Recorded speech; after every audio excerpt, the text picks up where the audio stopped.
Ontem, na quarta-feira, teve uma segunda sessão do Supremo para julgar o processo, que definiu as penas do Roberto Jefferson, que foi um dos delatores do esquema, do deputado federal João Paulo Cunha e do Edson Palmieri, ex-tesoureiro do PTB. O Roberto Jefferson acabou escapando da prisão em função de um benefício que ele recebeu por ter trazido a público algumas informações importantes. Porém, durante o processo, ele deixou claro que não queria receber esse benefício, que chama delação premiada. No entanto, os ministros decidiram que ele receberia sim. Rafael, o que o Supremo decidiu nessa questão? Então, não depende do réu decidir se ele vai receber o benefício ou não?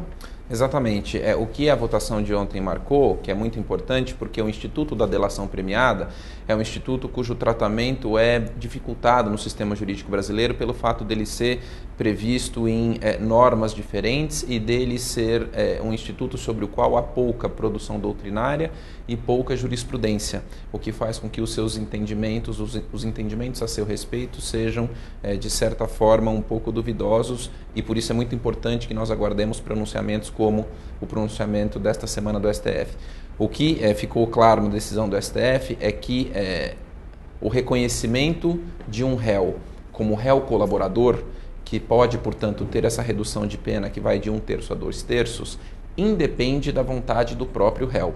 É importante destacar que não só o Roberto Jefferson havia dito que não queria ser considerado delator, como que Valdemar Costa Neto, por outro lado, havia pedido que fosse reconhecida a sua colaboração, e isso não foi acolhido pelo tribunal.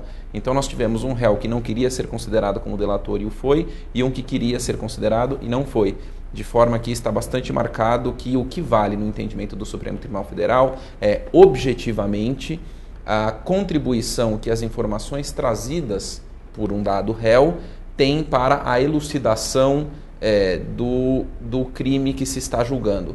Localização de pessoas, localização de bens, enfim, a revelação de um esquema maior que sem aquele depoimento muito dificilmente teria sido desvendado, pelo menos com a rapidez que o foi. Isso parece ser o determinante e não a vontade do réu. No caso do Roberto Jefferson, o ministro relator Joaquim Barbosa entendeu que as informações por ele prestadas foram decisivas na elucidação dos fatos que estão sendo julgados no mensalão e, por isso, reconheceu a ele o direito de ter a sua pena reduzida em 1/3, que é o mínimo da redução que o réu colaborador pode ter.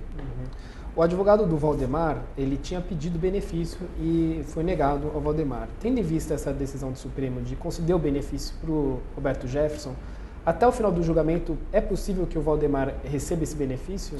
É possível, sim, em primeiro lugar, porque até a proclamação do resultado do julgamento, os ministros podem mudar as suas opiniões. Em segundo lugar, na semana que vem, deve acontecer um pente fino, digamos assim, dos ministros sobre todas as penas, porque algumas coisas importantes que foram suscitadas a respeito das penas até aqui foram propositalmente deixadas pelos ministros para serem debatidas no final. E isso poderá levar a algum tipo de ajuste ou de equilíbrio nas penas, principalmente para aqueles réus que tiveram penas muito altas, como o caso, por exemplo, do Marcos Valério. Nesta fase, é possível que, não é impossível, não é proibido, não é legalmente proibido que os ministros queiram considerar que esses dois réus tiveram papéis semelhantes e que por isso o benefício que foi dado a um deveria ser dado ao outro. Isso é sim possível.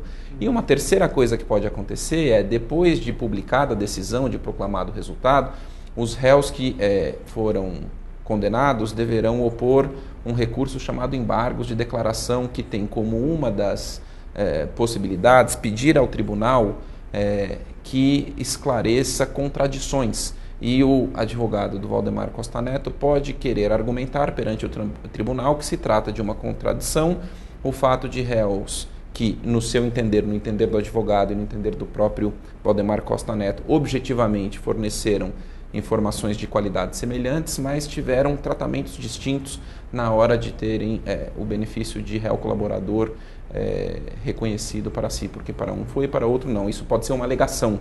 Não estou dizendo que isso aconteceu e nem que o tribunal deverá acolher um tal pedido.